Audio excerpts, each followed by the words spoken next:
చెప్పాలి బిగ్గరగా హల్లెలూయా. ఇక్కడ 2 బహుమానాలు, ఇంకొక బహుమానం కొరకు పరిగెత్తున్నాడు. ఎవరు? మోషే భక్తుడు. మోషే భక్తుడి యొక్క బహుమానం ఏంటి తెలుసా?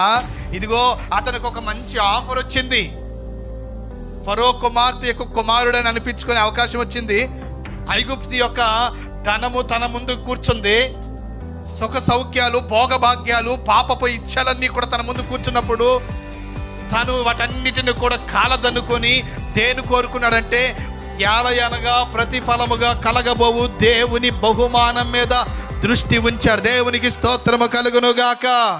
అయితే ఇక్కడ బిలాము పొందే బహుమానం ఏంటి అంటే బాలాకు రాజు దగ్గర ఏం కోరుకున్నాడు?